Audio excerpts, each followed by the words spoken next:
Hello and welcome back to Bison Overtime. I'm Malik Mitchell. And I'm Mentzel. And this will be our last episode of the year because after finals week we'll have winter break. Boy, 2021, it blew by fast. I mean, think about it, 2022. It's right around the corner. We're almost there. Yeah, we blew by 13 episodes pretty quick, right?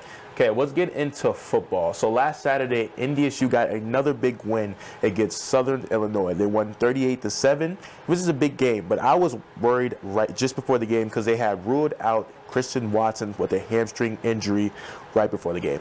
Yeah, it was definitely you could tell the fans were nervous before this game had started because of the fact that their biggest target in the past game was out with an injury, and there was definitely a sense of worriness. Like, if the run game was stopped, were we going to be able to do anything on offense? But thankfully, the run game was not stopped in this game. We didn't have to rely too much on the passing game, kind of like the last few weeks. We haven't really had to rely on the passing game because the run game has returned to its beginning of the season form, and that's why we won this game. Yeah, but we also lost linebacker Jasir Cox and defensive end Will Munster before the game, too. And those are three key players on offense and defense. So, how did you think the fans, and forget the fans, but the team felt right before the game, losing those key players? They had to feel a next man up mentality like any other team would.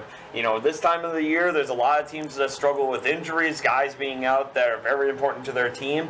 And thankfully, for the Bison, they had a next man up mentality, which you need in this time of year in these situations when you're losing guys. You need backups to step up and take the roles, and they definitely did that this weekend. And we gotta give credit to offensive coordinator Coach Roll for going to the drawing board and creating that game plan on the offense with the dynamic between the QBs, the different running attacks, and the different players that he used in that game. Yeah, we definitely had plenty of different types of run schemes.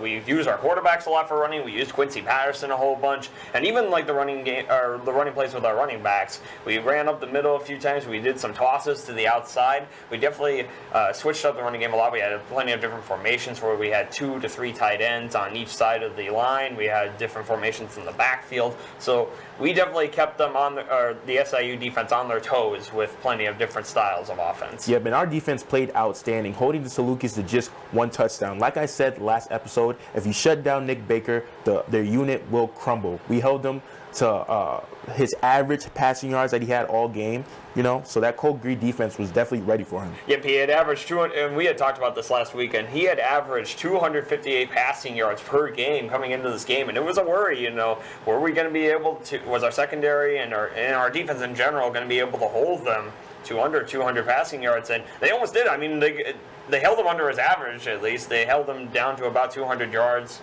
of passing, so the defense definitely did what they needed to do, and that was another big reason why we won this game. The defense was dominating in this game in both the run and the pass. The run was non-existent because of the defense. Yeah, so to highlight the offense, like I said, Coach Rowe did a good job with the game plan, emphasizing the run game. The run game was very dominant. It kind of, highlighted how it showed how we looked earlier in the season, averaging the 396 rushing yards at the end of the game, even though there were lower tier teams like Valparaiso. But, we still were dominant in the run games, using our tight ends when we needed to, getting that extra push on the line. And kind of leading the way is a certain junior transfer from SMU to Merrick Williams had himself another 100-yard rushing game, and he seems to have taken the reins as the top running back on the team. He and Kobe Johnson have been sharing the load, especially lately. He had 13 carries, Kobe had 12, so you can tell who the two top backs are now, but that doesn't mean that they're the only running backs either. We have Hunter Lukey, we have Jalen Bussey, but to Merrick Williams especially, he's been showing a lot of strength in these last few games. Yeah, just leadership, because he's one of the older guys now on his team, being that he's a transfer. But, I'm as glad that he's working into the offense. And like we said in previous episodes, we didn't know how much playing time he was going to get coming here because we already had running backs like Dom Ganella and Kobe Johnson and Jalen Bussey, but he's really working his way into the offense and carrying on the Bison name. But, we did take a loss during that game just before half with Gendorf, with that ankle injury. How do you think that's going to affect our team going from now on?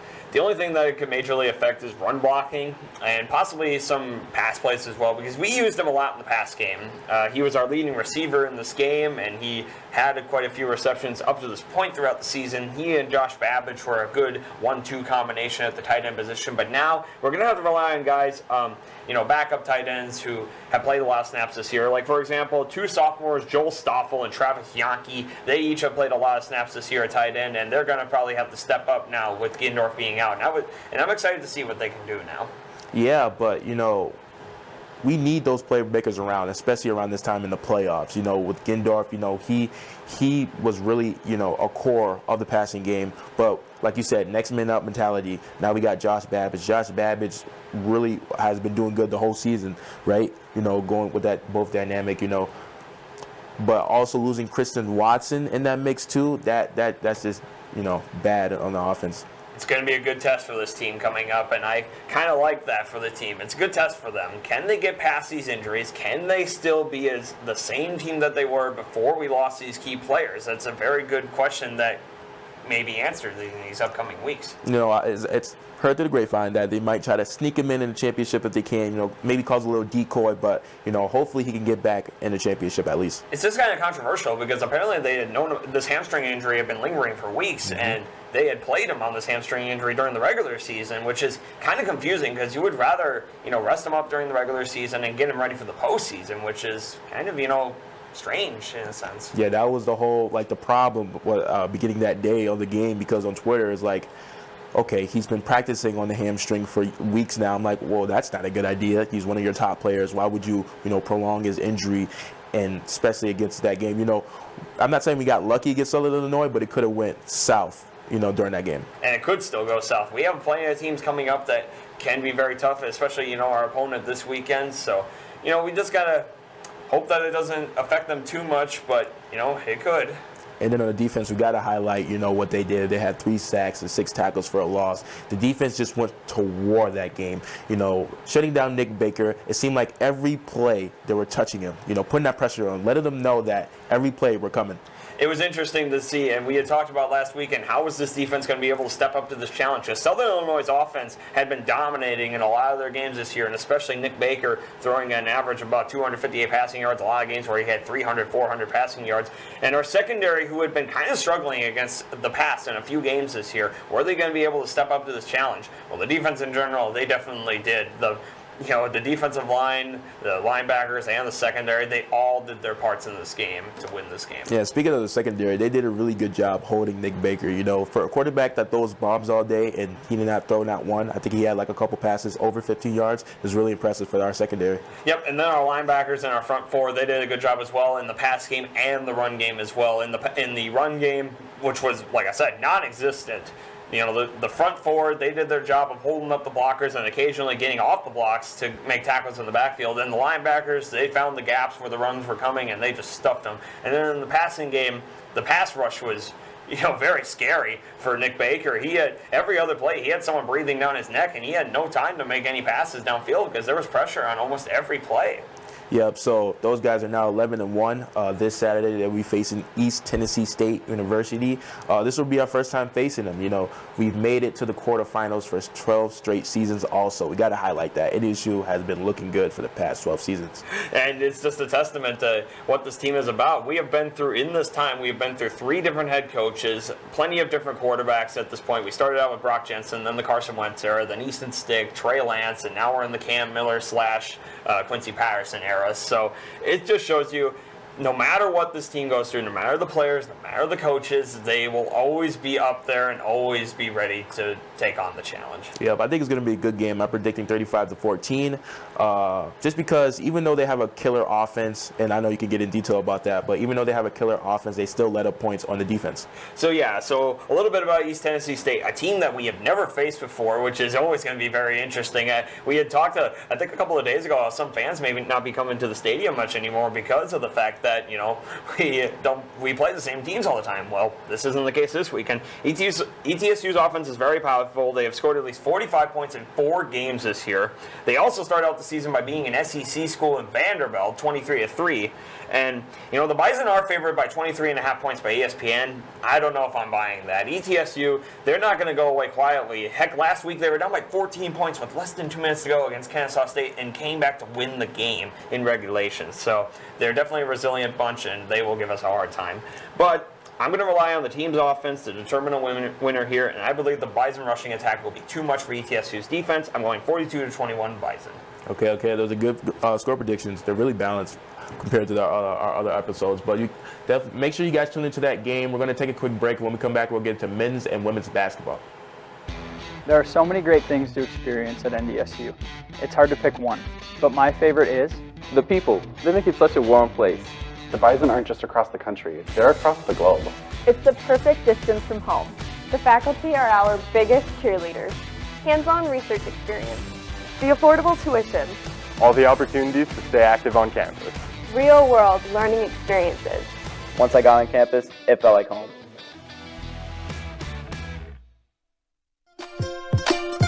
The NDSU bookstore has everything you need to show off your Bison pride.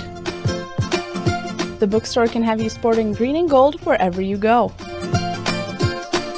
It offers many different brands, sizes, styles, and selection so that you find exactly what you're looking for. Shop the NDSU bookstore and show your spirit today.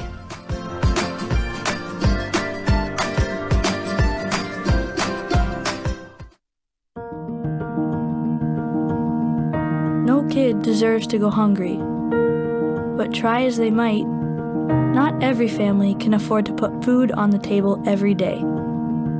That's why the Great Plains Food Bank and their partner agencies work every day to bring food to our hungry neighbors. Every dollar donated can provide 4 meals for those in need. Go to greatplainsfoodbank.org and donate today so no kid in North Dakota ever has to go hungry. there are so many great things to experience at NDSU. It's hard to pick one, but my favorite is the people. They make it such a warm place. The Bison aren't just across the country, they're across the globe. It's the perfect distance from home. The faculty are our biggest cheerleaders. Hands-on research experience. The affordable tuition. All the opportunities to stay active on campus. Real-world learning experiences. Once I got on campus, it felt like home. And we're back on Bison Overtime. Now we're going to get into men's and women's basketball. So on Tuesday, the men's team played Montana State and lost 68-49. Tough loss, but good news, Sam Griesel is now back. You know, he played only 15 minutes, but it's a start. And Jarius Cook is also back from the head injury that he received in the Creighton game. Yeah, it was a little worrisome, especially with all these seniors going down with injuries. You know, Sam Griesel had the surgery. Jarius Cook had that head injury late in the game against Creighton. So you had to wonder, you know, was this team going to be able to bounce back from all these injuries, especially the key players this early in the season? But thankfully, now they are back, and we still got 3 games left before conference. It is a shame that we lost, but you know, the non-conference games don't matter much for your conference tournament, so this is still a learning point for this season for us. So they got time to figure this out, and hopefully they'll be able to figure it out by conference. Yeah, we're down by 12 going into the half, and then after we came out, it was just they just went on a run. It was just too big to come back from. It's been unfortunate because there's been in some of the games this year where they have lost. It just seems like they kind of start out flat and then just are never able to catch back up. Like they kind of put themselves in a hole that they can't get out of. Yeah, Jarius Cook had 17 points with 4 rebounds and 3 assists. Hey, big scoring game after an injury.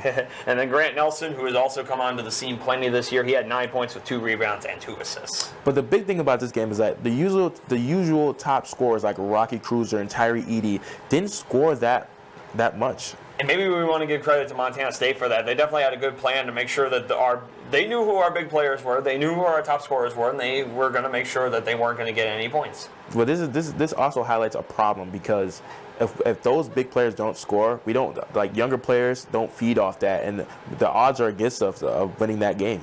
Yeah, it's really unfortunate, when you need those top scorers to score. If you need those top scorers to score to get your backups and your younger guys pumped up, that's kind of a problem because sometimes it's going to take those younger guys. If the older guys are stopped by teams, which that'll happen from time to time, teams will know what our seniors are made of, and they'll be able to stop them. Sometimes it's going to take the younger guys to get us going in some of these games. And we also talked about, behind the scenes that we'll play like an easy team and then we'll play like a competitive team that we battle with and lose. How do you like that balance?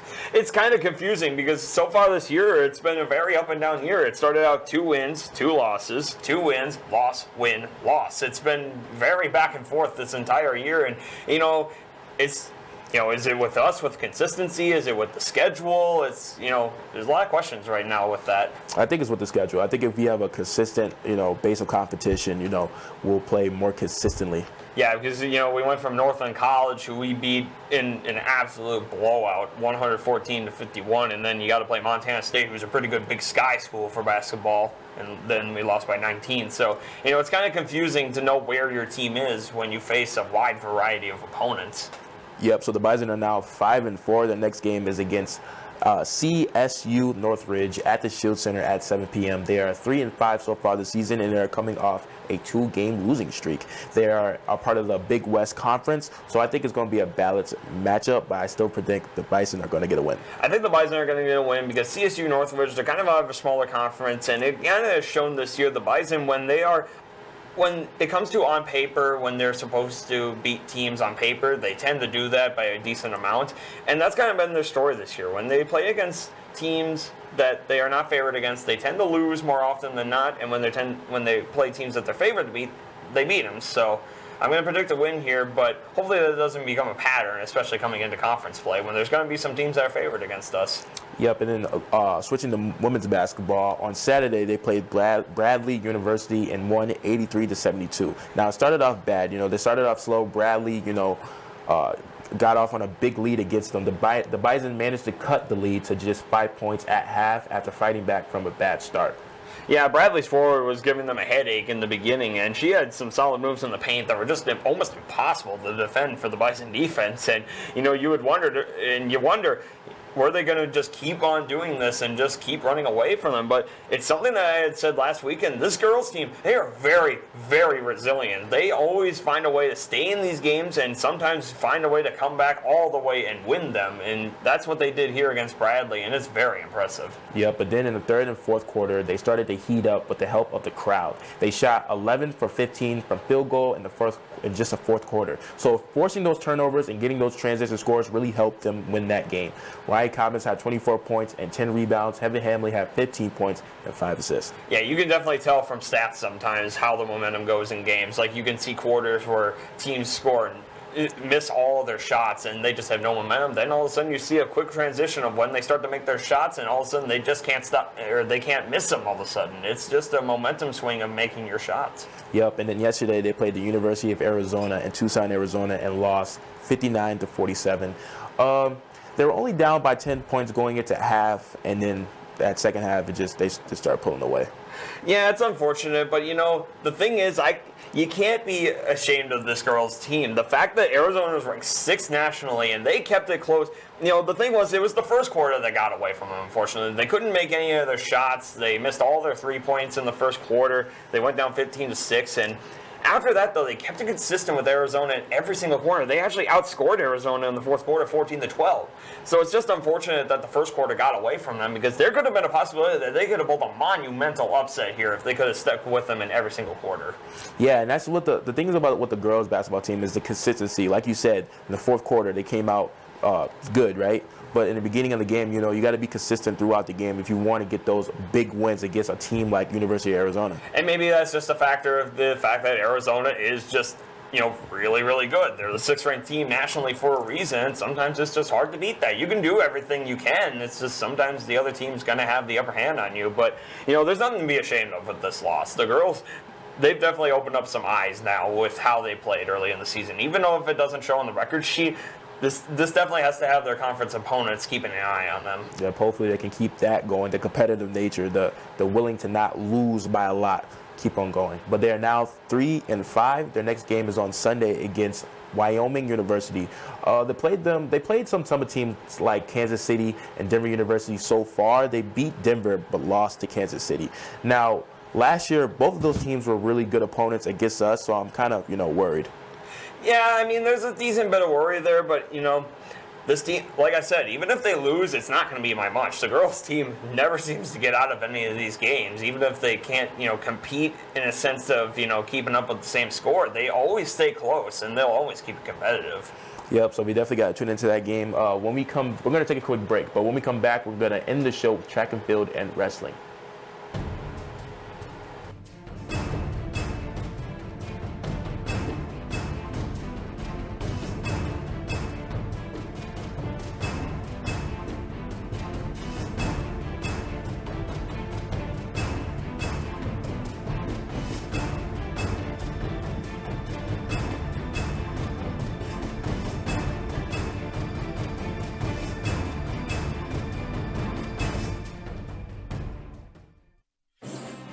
Founded in 1985, the Missouri Valley Football Conference has established a tradition of FCS football excellence. Competing at the highest level of NCAA Division I, student athletes at its 10 institutions demonstrate character, passion, and integrity as they grow as a student, an athlete, and a citizen. The Missouri Valley Football Conference, where leaders are shaped and champions are forged.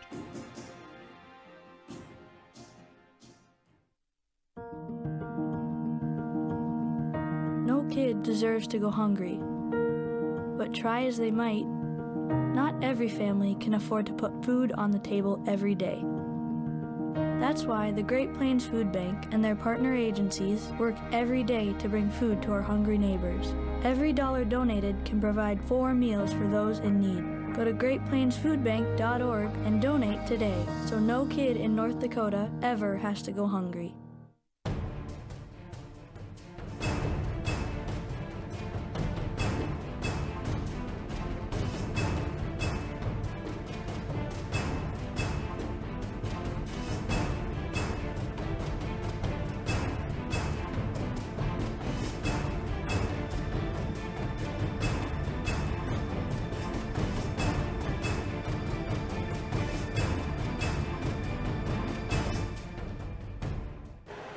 And we're back on Bison Overtime. Now we're going to get into track and field and wrestling. So for track and field, we're going to start off with track and field. They hosted the Dakota Alumni Classic last Friday, and it seemed like they're going to continue what they did last season, which is breaking records. Yeah, I mean, both the men's and women's, they had so many first-place finishers in this tournament. It was insane to watch, look at every single sport, and it almost seemed like an NDSU player was either first, second, or third in every single competition. Yep, so starting off, junior Jacob Roden won the 600 meter in 1 minute and 18 seconds, beating his school record from last year. No, not winning, just before his school record from last year. It's only by 15/100ths of a second. In her multi-events debut, NDSU's Nell Graham won the pentathlon with a score of 3,277 points. And then junior Eric Van Erp won the pentathlon, scoring a personal best of 3,567 points. He now ranks 10th in NDSU history. All-American Amy Harrington was the top collegian with the throw, in the weight throw, with a throw of 20.45 meters.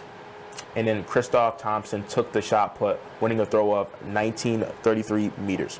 NDSU freshman Christina Collins won the 200-meter dash title in 25.13 seconds and was the runner-up in the 60-meter dash. And then freshman Brock Johnson won the 60-meter hurdles in his first college debut, running 8.12 seconds and almost getting the 10th spot in NDSU history. So he just almost missed it. Sophomore transfer Bonnet Henderson was second in the 200-meter dash in 25.43 seconds, and she placed third in the 60-meter dash as well. And then Colt DeBom won the triple jump, jumping 14.2 meters. Second-year freshman Selmada Corgo took the 60-meter hurdles title as well. And then Jens Christensen won first place, jumping a height of 4.75 meters. Freshman Claire Howell won her first race as a Bison, taking the 400-meter dash title in 58.14 seconds. And then Simone Kaiser won the mile in 4 minutes and 22 seconds.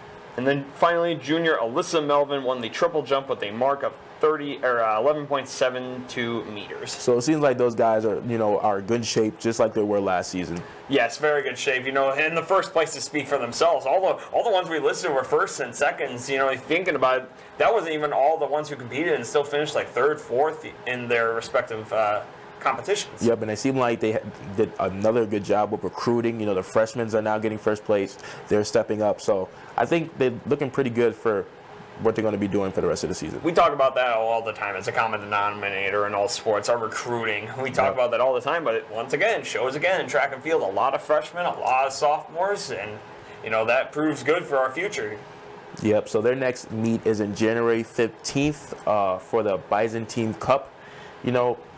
Back at home, probably going to do good again. Yeah, they got a lot of time to rest. They have like 3 weeks to rest, and with how good they showed in a season opener like that too, that's just the beginning of the season. They still got a whole season yet to go, and there's a lot of medals to be won. Yeah, shifting gears to wrestling. Last Saturday they had a meet in Sioux Falls, South Dakota, facing Augustana, and got the dub, winning 28-10. Yep, North Dakota State, they improved their record to 2-1, and in all-time series against Augustana, they now advanced their record to 38-3 against Augustana all-time. Senior Brandon Metz started off the afternoon with a 9-2-5 decision in his heavyweight division to prove to 6-1 on the season, and it just got better there for NDSU. They won a total of 7 out of the 10 matches that they had, and it ended up adding to a 28-10 victory for the Bison. And then the next day, they were in Moorhead, Minnesota for the Dragon Open. Michael Caliando, Gabriel Schum, and Michael Weber took home championships in their classes. Yeah, so individually, the Bison have been playing very well this year, even in the Augustana matchup. Like I said, 7 out of the 10 wrestlers won their matchups, and a lot of them were by pretty good scores, 17-2, 17-1, 16-5. It was like very good points, too, in each of those individual matchups. Yep, and then today they have a set of matches in Binghamton, New York, against Edinburgh and Binghamton University, and then the next day they play Buffalo University in Buffalo, New York. The Bison against the Buffalo is very interesting for that matchup tomorrow. All right, hopefully we can get some more championships on their belt. Michael Weber is one of the top guys on the team, so hopefully they can rally behind him. Yep, they got a whole season ahead of them yet. They start out 2-1. Their only loss being against the third-ranked team in the country, and in all their wins, they've been doing pretty well in each of their respective contests. Yep. Now, I want to get back to FCS football a little bit. So we are getting to the closing point now of the season. We're in the quarterfinals. There's only 8 teams left, and we are down to the top teams in the country. There's only one team out of the first few rounds that wasn't a seeded team that made it. It was South Dakota State. They end up playing against Villanova. So that's going to be very interesting because South Dakota State and Villanova both had similar games last week in the sense that they had a big lead to start and then kind of lost it towards the end, but they've held on to win. So it'll be interesting to see what happens there. And then on the other side of the bracket that NDSU is on is James Madison against Montana. That's probably going to be one of the matchups of the weekend, and that is actually tonight. James Madison and Montana both putting up at least 50 points last weekend, so it's going to be very interesting to see what those two powerhouses can do. And then you have the 1 seed Sam Houston State against Montana State, who's the 8th seed. It's kind of interesting for me because I've always been watching Sam Houston State. Their last 5 actually now playoff games, they've only won by 7 points or less. So I don't know, it's kind of suspicious for me with them because especially considering they only beat Incarnate Word by 7 points last week, not a seeded team. It's kind of interesting to see as the opponents only get tougher for them. How can they hang on? And then finally, North Dakota State at home against Eastern Tennessee State University. Back in the Fargo Dome, the Bison control their destiny through the Fargo Dome to get back to Frisco once again. It's going to be very interesting to see if the Bison can hang on, or maybe ETSU can pull off a monumental upset by knocking North Dakota State out in the quarterfinals. And I want to speak on that because I think we can knock off ETSU, but my worry is the game after that, semis, when we got to go against either James Madison or Montana. And those are going to be two good teams, and being that we lost Christian Watson. Yeah, those have been 2 of the top teams all year. And the thing that's been scary about both of those teams all year, they're both coming out of pretty decent conferences, the CAA and the Big Sky. But their offenses have both been electric. And like I said, it showed last weekend. They each scored at least 50 points in their games and in playoff games. That's very hard to do. So it's going to be that game itself is going to be very interesting to see. And the thing is, if North Dakota State wins, that game determines who comes to Fargo for the semifinals. So what is your prediction between Villanova and South Dakota? That's going to be very close. I don't know if Villanova has exactly faced the competition that South Dakota State has this year. South Dakota State is riding an incredible high right now. They have done very well in their last few weeks. So I'm going to go South Dakota State wins that game. Yeah, I'm going South Dakota State, and then Sam Houston versus Montana. I'm going Sam Houston, and then for James at Madison and Montana, I'm going James Madison. I'm going to go James Madison, North Dakota State, and South Dakota State against Montana State. All righty, you guys got to tune into that game. But thank you for tuning into another episode of Bison Overtime. See you next year. Go Bison.